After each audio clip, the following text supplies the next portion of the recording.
Channel. ఇప్పుడు మేమున్నది ధర్మస్థలలో మంజునాథ ఆలయంకి వెళ్ళి దర్శనం కంప్లీట్ చేసుకొని ఇప్పుడు రామ్ మందిర్కి అయితే వస్తున్నాము. మేమైతే ఈ టెంపుల్కి వస్తాం అనుకోలేదు, ఎందుకంటే ఎండ చాలా ఎక్కువ ఉంది. ఇంత ఎండలో అవసరమని నేను వద్దన్నాను, బట్ మాకు చాలామంది చెప్పారు బాగుంటుంది వెళ్ళి చూడండి అని. నేను చెప్పడం కాదు, ఎంత బాగుందో మీరే చూడండి.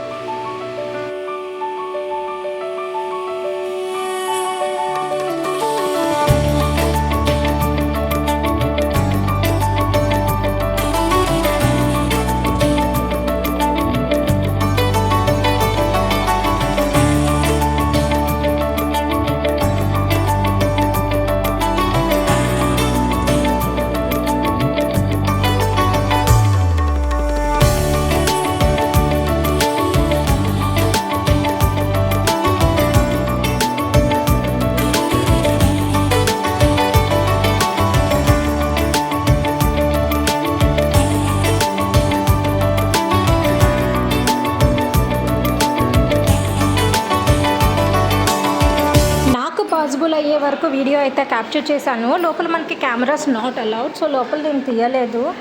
కానీ లోపల కూడా చాలా బాగుంది. ఒక సైడ్ అంతా అష్టలక్ష్ముల టెంపుల్ ఉంటుంది, ఇంకొక సైడ్ అంతా నవగ్రహాలు ఉంటాయి. అండ్ మనకి మధ్యలో రాముడి వారి విగ్రహం అయితే ఉంటుంది, చూడ్డానికి చాలా బాగుంది. అండ్ మనకి గ్రౌండ్ ఫ్లోర్కి వస్తే సాయిబాబాని దర్శనం చేసుకోవచ్చు. టెంపుల్ బయట కూడా మీరు చూసినట్టయితే టెంపుల్ చుట్టూ ఇలానే ఉంటుందన్నమాట. ఆర్కిటెక్చర్ అంతా చాలా డీటెయిలింగ్గా చాలా నీట్గా ఉంది.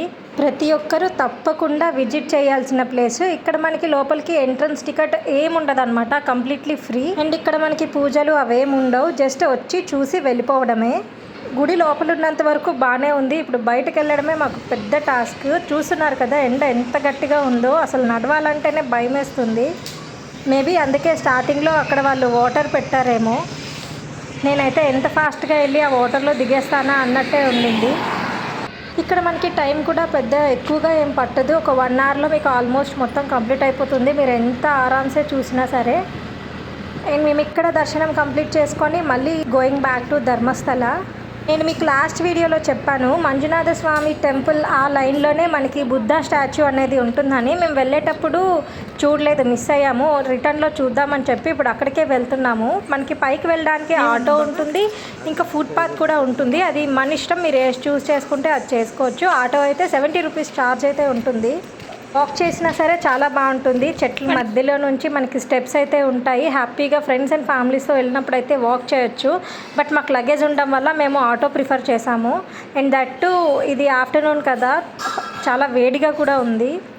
అండ్ ఇంకో విషయం ఏంటంటే ఇక్కడ మనకి లోపలికి చెప్పులు అలో చేయరు. సో ఆల్మోస్ట్ మీరు ఈవినింగ్ ఆర్ మార్నింగ్ వచ్చేలా చూడండి. నేనైతే చెప్పులు వేసుకున్నా, బట్ నాకు మళ్ళీ అక్కడ చెప్పులు తీసేసి రమ్మని చెప్పారు.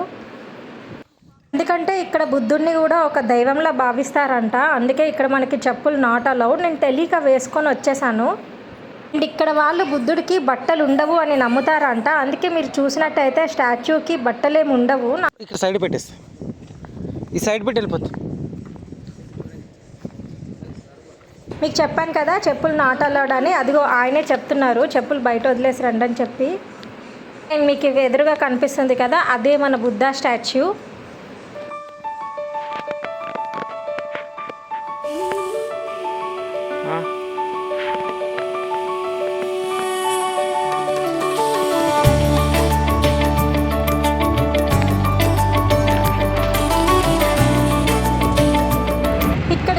ధర్మస్థలలో చూడాల్సిన ప్లేసెస్ అయితే అయిపోయాయి. నెక్స్ట్ ఎక్కడికి వెళ్తున్నాం ఏంటి అనేది కమింగ్ వీడియోస్లో పోస్ట్ చేస్తా. Please stay tuned.